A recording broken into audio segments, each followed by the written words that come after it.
Hello, everybody. I hope you're keeping safe and healthy during these times.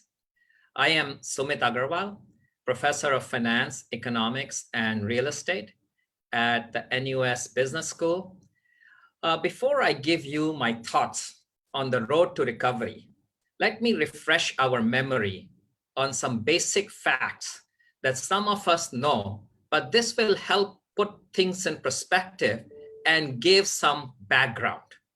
Ever since the breakout of the health crisis, the key to slow down the spread has been social distancing and contact tracing. This has obviously caused enormous cost on the economy. We had to shut down businesses and ask employees to stay at home, leading to massive job losses. Various governments have dealt with this in different ways through massive fiscal and monetary stimulus packages. They range anywhere from 1% of their GDP to as high as 30%. With the death toll and the infection rates still high and not coming down for 14 consecutive days, healthcare officials are not ready to call it a success. However, the economists and politicians are eager to start up the economic engine again. They worry that the debate is not between death and livelihood. It is between death and death. A closed economy causes mortality and morbidity, as argued by Deepa and Shashwat from ISB, which is obvious. As countries continue to stay closed, they on average become poorer and poorer, and poor countries have more health crisis. So this brings us to what we want to discuss today. What are the scenarios we see going forward to opening up the economies, or what's the road forward that we see? I guess the best case scenario would be we find a vaccine in a relatively short period of time. Obviously, this is easier said than done. There is some really good analysis done by a bunch of economists I was hearing last week, and their assessment was that over the next 2 years, the total cost of this crisis will be around $9 to $10 trillion worth. Or if I do it on a monthly basis, the cost will be anywhere up of $300 billion per month. So think about it. If we develop the vaccine this month versus next month, we are essentially saving around $300 billion, okay, in world economy. So collectively, our strongest effort should be put in towards essentially developing a vaccine. Now, we know there are lots of players around the world. Oxford University is working. There are other pharmaceuticals in the US who are working very hard to come up with a vaccine. So let's imagine there could be 10 to 15 different companies who are coming up with a vaccine, and we fast track them. But even if we fast track them, what will happen? It will still take time, even if they get stage 2, stage 3, stage 4 approvals. They still have to do mass production of this vaccine. I mean, we are talking about developing around 1 billion doses of this vaccine. That's not counting everybody. That's just counting people who are elderly, people who need it, people in the healthcare sector. So 1 billion doses, you can't just develop them over a month. It will take 3 to 4 months to get them in production. So if we can speed that up, at the same time we're getting the vaccines in stage 3 and stage 4, and at the same time we do develop capacity to provide these vaccines, obviously it's a cost, but we are saving $300 billion per month if we can speed it up. So that's the trade-off we need to make. We may let 15 of them develop the capacity, and only one will succeed, and that's a cost the governments around the world should be ready to bear of developing a vaccine like this. I think that sounds very fair. But again, I don't want to get ahead of myself and thinking, oh, we'll have a vaccine very shortly and everything will be fine, and we'll open up all our economies and travel will be exactly back to normal, or you can go to your favorite bar again. The next best scenario that I think about is that the vaccine will take time. We will have hits and misses. People will come up with ideas, then they'll go into phase 3 and they'll realize it doesn't work. And then we'll be back to square one. But what do we do in the interim? Clearly, there's no agreement around the world on how to define what is a phased opening. What are the right phases to open? What are the right sectors to open? Should we open hair care salons and not the spas? Should we open restaurants but not bars? How do we determine that? Should this be determined by simple logic, like, look, where social distancing and contact tracing is easy to do and manageable, and what are critical for the economic growth? Or should they be determined by some political vote bank?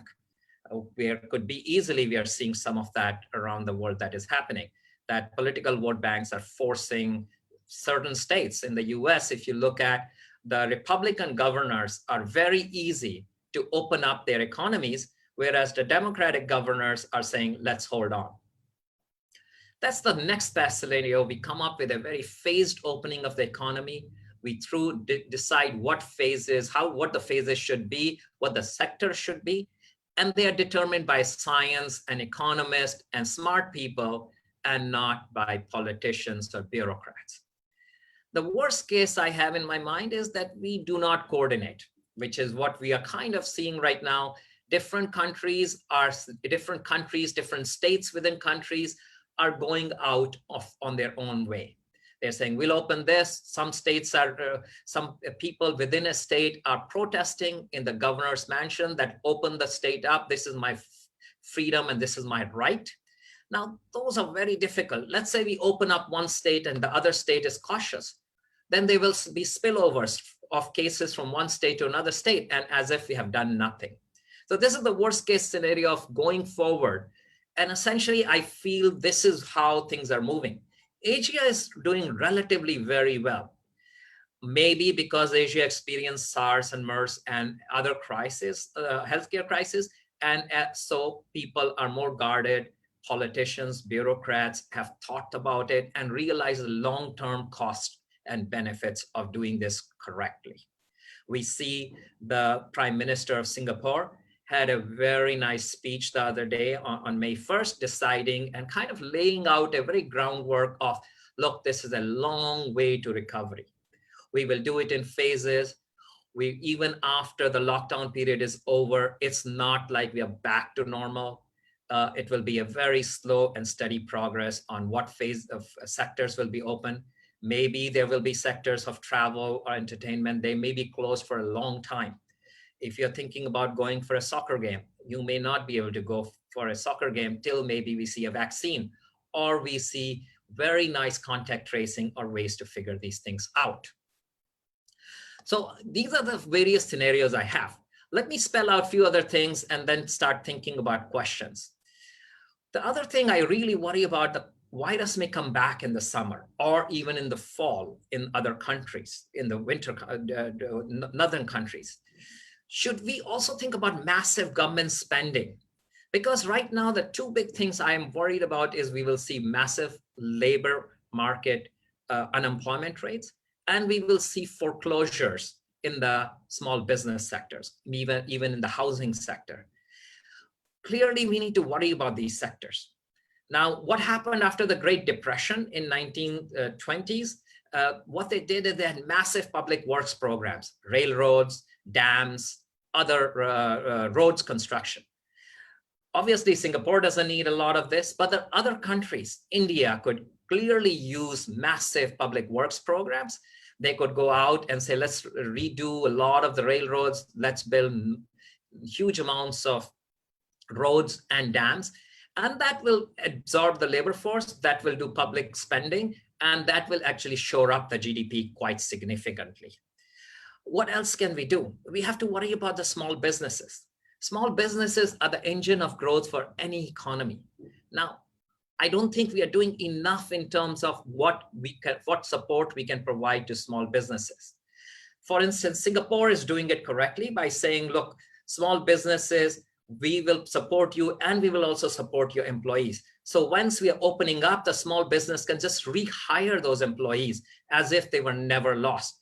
relative to America, where the employees are essentially fired. Now, as the small business opens up again, the small business owner has to go and hire again. That is a huge cost to the small business owner and the employee. The matching problem of the employer and employee will take weeks, if not months, for them to kickstart these businesses. Mainly, they're doing it because they have this unemployment insurance program in the US that's set up long time ago. It's also political. They don't want to support businesses and bail out businesses.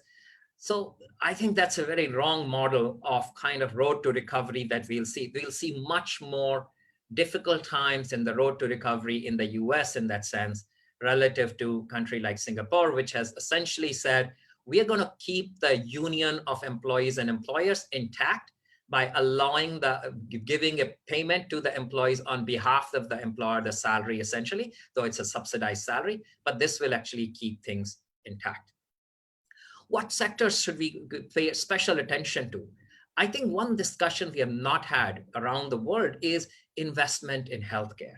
The main reason we are here is because we did not invest enough in the healthcare sector. If we had enough ventilators, if we had enough gear, PPT gears, personal protection gears, that would have addressed these issues. We would not be here where we are thinking about flattening the curve. We would have realized that we can take care of them. So essentially, we need a massive investment in healthcare sector. Clearly, this is not the last virus or last healthcare crisis we are going to see. There'll be many, many more coming. Even if they come every 10 years, every 20 years, the cost is enormous. And if we take care of it now and invest in the sector, it'll be really useful. Other sectors, travel, entertainment, airlines industry, some of them will be on the brink of bankruptcy. I can imagine US Airlines, United, American. They may not be able to bail out. We have already seen big investors from these airlines. Warren Buffett just announced that he's getting out of the airlines business. How do we bring them back? How do we bring back the confidence? How do we do better messaging? In this crisis, the messaging was very ad hoc from various leaders. We had the US president who was talking about injecting Lysol and other disinfectants, which sounds crazy, but this is where we are, where world leaders think they can talk and think aloud while being on a mic and saying whatever comes to their mind.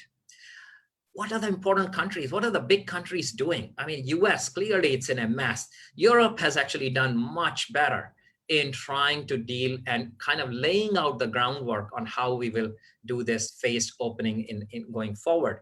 China, Wuhan has done fairly well because, again, Wuhan, even though it's opening up, we can learn a lot from how Wuhan is opening up. They are doing it slowly, methodically, and sector by sector. And still, people are not free to go anywhere. They have to be very careful on how the sectors open up. So let me take a pause. Let me see what some questions are and try to address them and then kind of give you some more thoughts. So since most cases are mild, isn't it more cost effective to just open the economy, especially since it may linger up for 2 years? Countries may also benefit from herd immunity. It's a good question. I mean, it's not new. People have thought about it. Sweden has kind of essentially taken this step. They said, we are not going to close down. We're going to believe in herd immunity. And after a while, if 1/3 to half the population is actually infected, essentially majority of us will be immune. And the economic cost is much more important than the COVID cost that will be. I think it depends how we should think about it. We need to be careful because the most vulnerable sector is the elderly. But lately, I've also been hearing there are other consequences of this COVID-19. The children may actually develop more other kinds of complications. So we are not over. We don't understand the science or the medical science of it yet completely. Before we can say it only affects a small sector of the society, as long as we can protect them, we don't need to worry about it. Let's open up the economy because that's more important. I do agree and admit that, look, deaths are on either side. If we open up, we'll still see deaths due to the health crisis. If we don't open up, we'll still see death because now we are really killing the economy and people are dying, especially the poor people who actually have no way, no income to even sustain for the next day. If you look at developing countries, India, Indonesia, many other countries where the government subsistence or government assistance programs are very limited. And altruism is actually not there from business leaders. That's where we see a lot of deaths we will see, not because of coronavirus, but because of the economic shutdown. Which countries do you think may well get through the worst situation first? US, China, Japan, or others? I clearly think China has done fairly well coming out of it, but China also had a huge head start. They knew what was going on. They could deal with it. They were slow in passing on the message to others. Other countries could have actually dealt with it better if China was proactive in explaining to them how it was expanding, what the R naught factors were, what was the nature of the infections. If they had done it in December, early January, or even February, things would have been much more efficient in other countries. Japan has done fairly well, but Japan has also invested a lot of money in the various programs, the government programs to help the economy.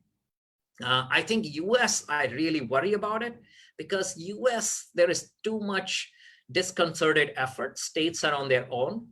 Different states are pursuing different strategies. I can clearly imagine that the Republican states will open up too quickly, which you can see Georgia is essentially doing that. Florida is moving in that direction, and we will see a resurgent of the crisis there. COVID cases will come back in these states, and these governors will not know what to do with it. Either they will try to hide it, or they will have to shut down again. And a second shutdown will have a huge implications on the morale and actually the confidence of the businesses and individuals. And that will have implication often on the financial markets. So I think opening up too soon without a nice plan, which is a staged plan by sector, and actually carving out certain sectors specifically, housing is key, travel industry is key, restaurant industry, hotels, on thinking through them on what do we need to do to help them and continue to help them, especially the healthcare workers. Right now, nobody needs bonuses. I don't think CEOs should be taking bonuses or giving bonuses. Maybe they should be donating all of these bonuses to the healthcare workers in their state and saying all the bonuses of this company in this year will be donated essentially to all the healthcare workers who have stood by us this year. Next question, should the number of infection increase during one of the phased openings? Consumer confidence will be even hit harder, and lack of confidence will drive down business further. What can governments do to improve consumer confidence? Very good question. I've kind of alluded to this. I think consumer confidence is key, and opening it up too fast and having a resurgence of the virus will really hurt the economies.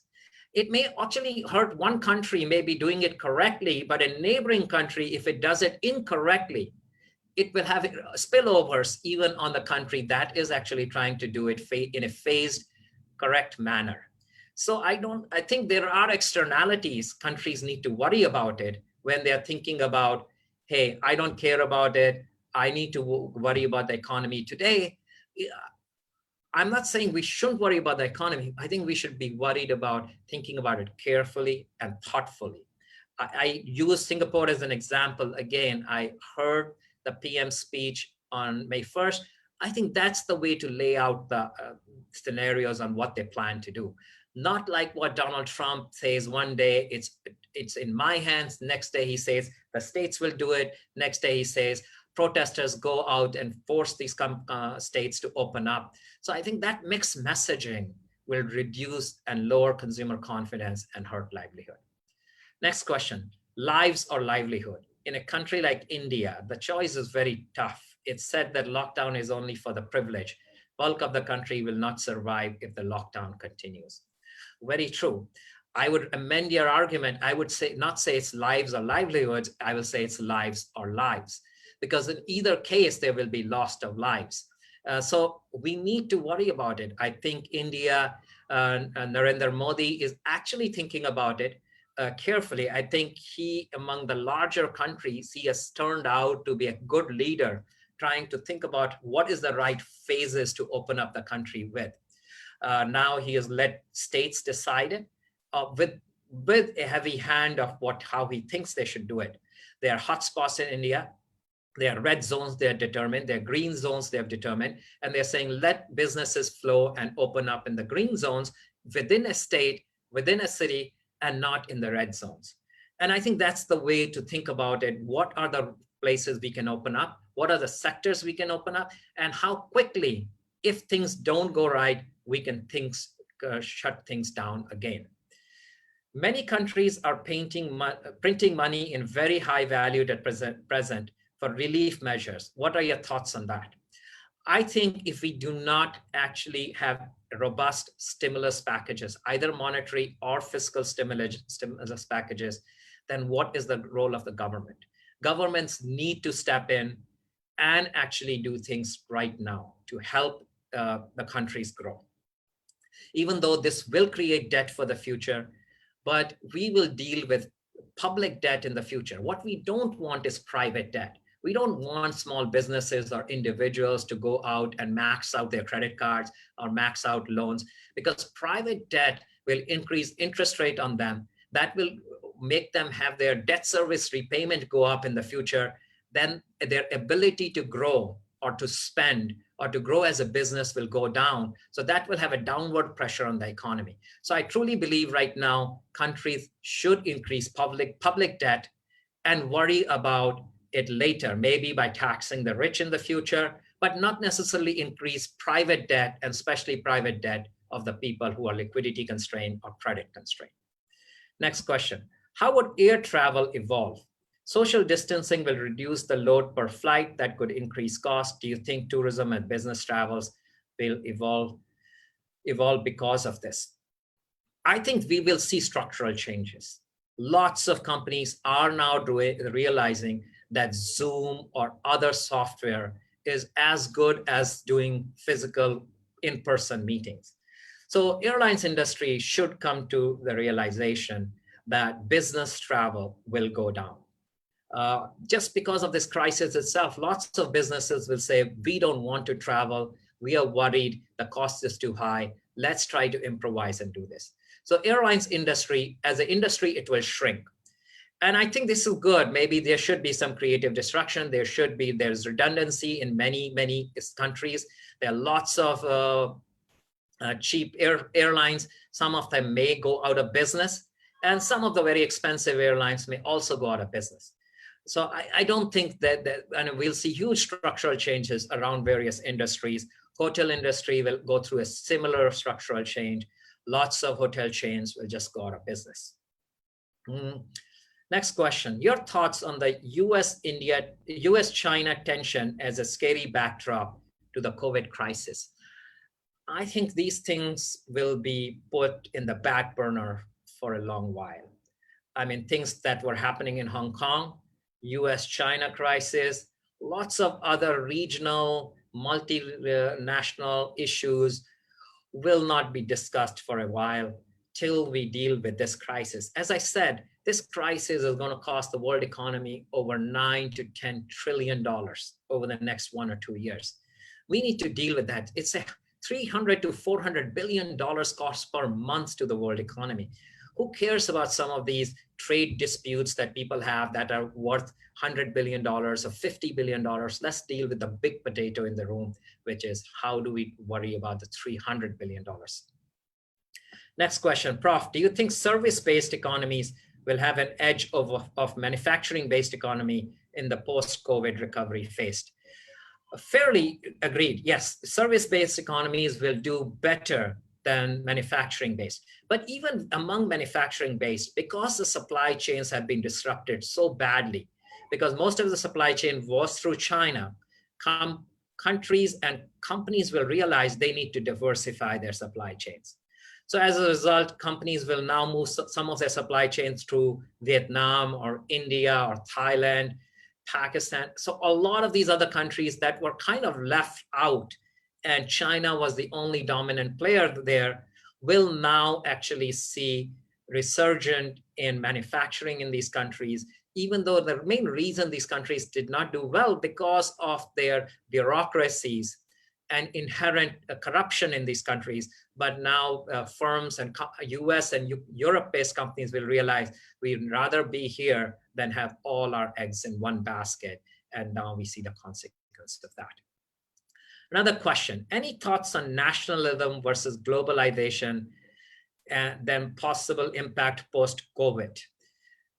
Clearly, I think there will be more nationalism. Politicians will take advantage of it, use this to argue we need to close borders. We have already seen that. In Europe, Europe was one single market. When things happened in Italy, clearly other countries didn't come to rescue. They've all had their own plans. So essentially EU, for most practical purposes, will be dead after this. US, we have already seen that. There were actually cars being stopped from crossing from Georgia into Florida because Floridians didn't want people from the north coming and bringing the crisis. So we have already seen this nationalism or hyper-nationalism and people thinking and having paranoia on what the other person may be carrying or bringing with them. So clearly this is an issue we'll see going forward. This is the right area for research. We need to think about it. What will happen to people's behavior? Trust will be a key issue. How will we regain trust among countries, among people, among societies? Another question. There's been a number of recent articles indicating that we are living through a significant change in the economic world order, driven particularly by COVID and recent oil market fluctuations. What are your opinions on the next 10 to 20 years of world market influence?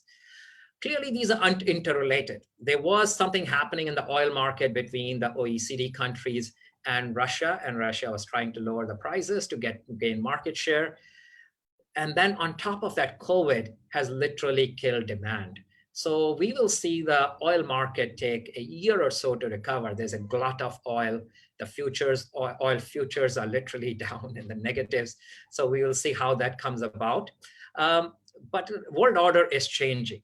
I think part of it is the blame for Western politicians. We see that pack is being led by Donald Trump. I think the world order will shift more towards Asia. We will see Asian economies who have done well. They will actually exert more pressure and more force in going forward. We will see leaders from China, India. They were going to gain market share anyway because these two economies were going to become number 1 and number 3 economies by 2040. But now some of that will be expedited because they will see that they have more influence in the region and around the world in terms of how they have dealt with the crisis. Another question, is it too premature to talk about recovery? Yes and no. I think we need to make sure we have a good handle on the first crisis, which is the health crisis. But we need to have a plan. Many countries and many cities actually are seeing a significant drop in the COVID cases. So those cities should start having a plan of reopening. As I said, it should be by sector, it should be in phases. So those cities are doing it correctly. But we should also have plan B and plan C if things don't work out, if things fall back. How should we deal with it? Let me take one last question. How long will this recession last and how will this affect students joining the workforce? Yes, very good question, because we do worry about it. I think the recession, people were talking about V-shaped, U-shaped, W-shaped, L-shaped. Right now, it will depend country by country and policy by policy. Policy, monetary policy, fiscal policy, how they are doing the reopening of the economies in phases by sector. All of these things will determine if the recession will be V-shaped, W-shaped, L-shaped. I think Asian economies may experience a V-shaped or slight U-shaped. I imagine the European American economy will face a L-shaped or a W-shaped, a longer, prolonged, or even a double dip into the recession. It's just because the way they are implementing their policies. Again, thank you very much for all to come and join. Let me promote the session on Wednesday. We'll have a fiscal and monetary parachute work at 1 p.m. on the same channel. And good luck. I hope you guys enjoyed this discussion. I certainly did. Thank you.